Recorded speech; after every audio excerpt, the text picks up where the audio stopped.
On voit effectivement depuis quelques années émerger une mouvance djihadiste indigène, donc une indigénisation des réseaux djihadistes en Inde. Jusqu'à présent, l'essentiel des attaques étaient attribuées à des groupes étrangers, soit pakistanais, soit de manière un peu moins crédible bangladais. Et on voit très clairement depuis quelques années un certain nombre d'attaques attribuées cette fois à des groupes proprement indiens, recrutant localement, s'armant, s'entraînant localement, bien continuant à disposer de soutien au Pakistan notamment. Néanmoins, Bombay est quand même très différent de ça. Dans le mode opératoire, dans la logistique impliquée, notamment dans leur aventure maritime, dans tout le volet maritime de l'opération. Tout ça indique, et ça tend à se confirmer depuis quelques semaines, l'implication plutôt d'un groupe pakistanais, en particulier du Lashkar-e-Taiba. C'est une organisation qui a été créée au départ par le mentor de Ben Laden, qui est un Palestinien, Abdullah Azzam, qui a été tué quelques années plus tard au Pakistan. Donc c'est réellement une organisation qui est l'émanation de, je dirais, Al-Qaïda canal historique, c'est-à-dire Al-Qaïda pré-11 septembre, à la jonction des réseaux arabes et des réseaux pakistanais. C'est une organisation qui a été créée en Afghanistan, dans la vallée de la Kunar, qui est aujourd'hui le fief du Hezbi Islami, l'organisation de Gulbuddin Hekmatyar.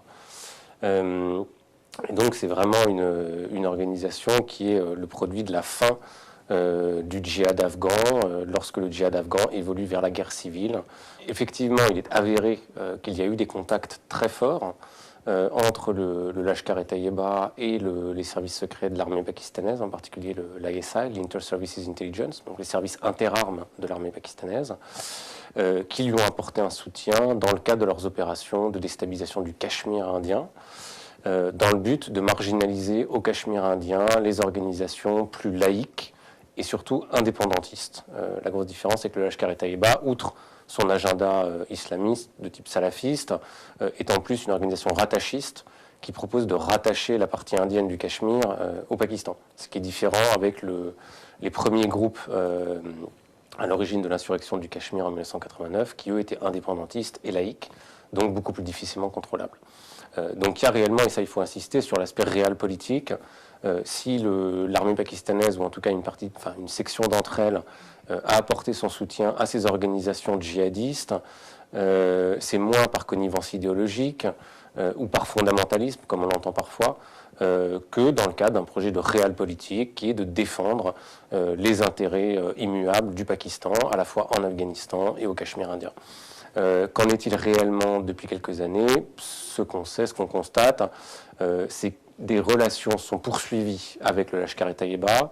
Le Lashkar-e-Taiba est une des rares organisations djihadistes pakistanaises à être passée à travers les mailles du filet antiterroriste. Pour une raison simple, c'est justement qu'elle demeure une armée de réserve au Cachemire indien.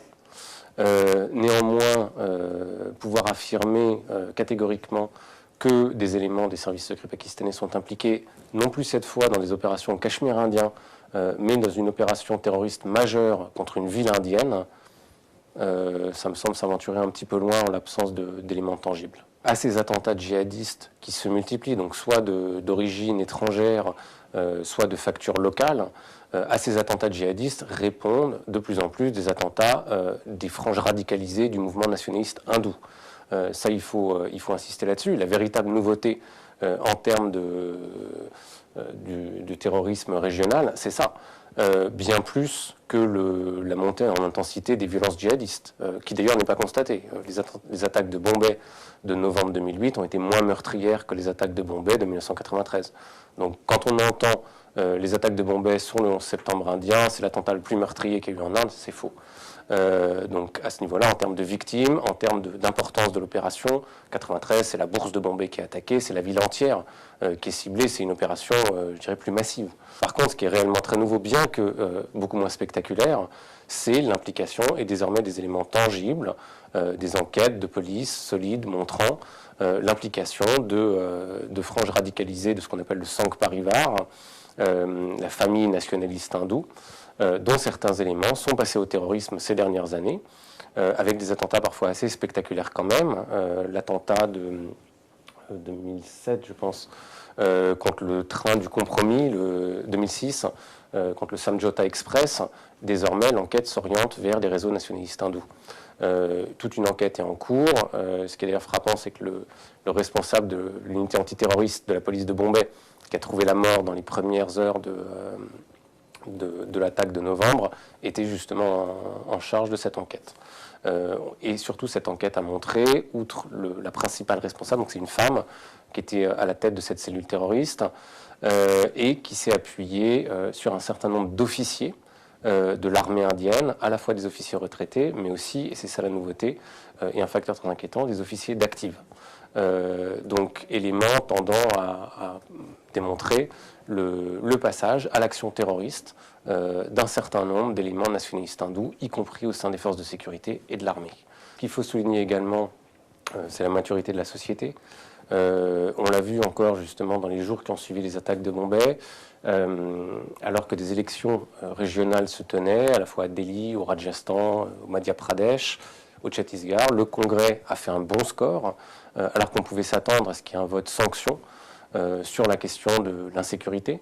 Le BJP, donc les nationalistes hindous du Bharatiya Janata Party, le parti du peuple indien, avait essayé d'instrumentaliser les attaques pour dénoncer le laxisme des autorités, la politique d'apaisement à l'égard des minorités, essentiellement à l'égard des musulmans. Cette tentative, cette stratégie n'a pas été payante. Donc on a bien vu, là, en tout cas pour ces élections partielles, il faudra voir pour les élections générales, maintenant programmées pour le mois d'avril prochain. Mais néanmoins, en tout cas pour ces élections-là, les gens ont voté pour des questions de développement, pour des questions locales, et ne sont pas laissés emporter par la peur.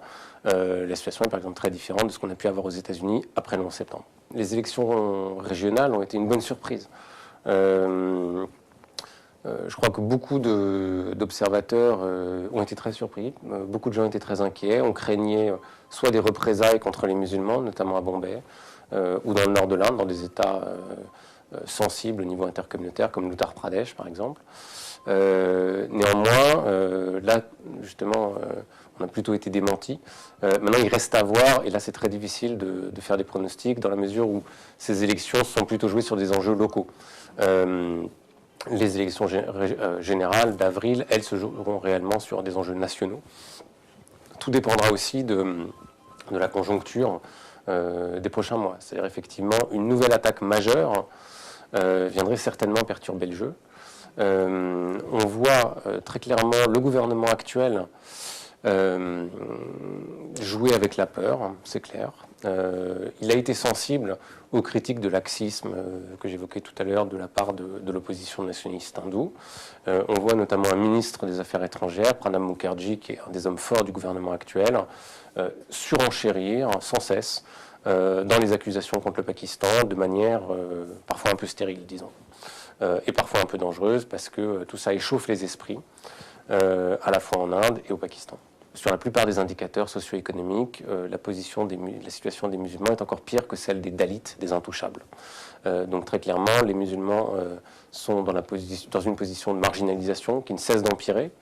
On constate également une ségrégation spatiale croissante, qui est parfois, ça il faut quand même le souligner, une auto-ségrégation, répondant à un sentiment d'insécurité réel.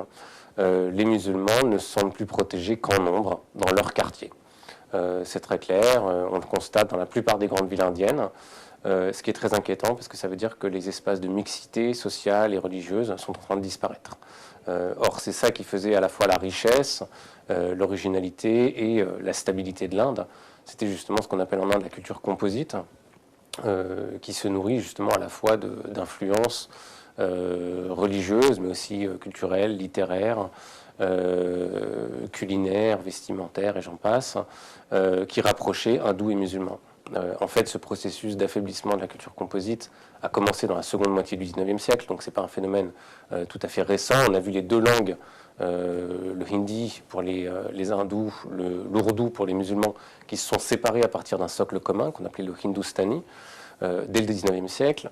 Donc, ce processus plonge dans l'histoire. Néanmoins, il est en train de s'accélérer. Et ça, c'est très inquiétant, puisque les gens sont en train de perdre l'habitude de vivre ensemble. Et ce vivre ensemble qui tempérait les animosités, qui permettait de résister aussi parfois aux instrumentalisations de la classe politique, tout ça est en train peut-être pas de disparaître, mais en tout cas de s'affaiblir considérablement.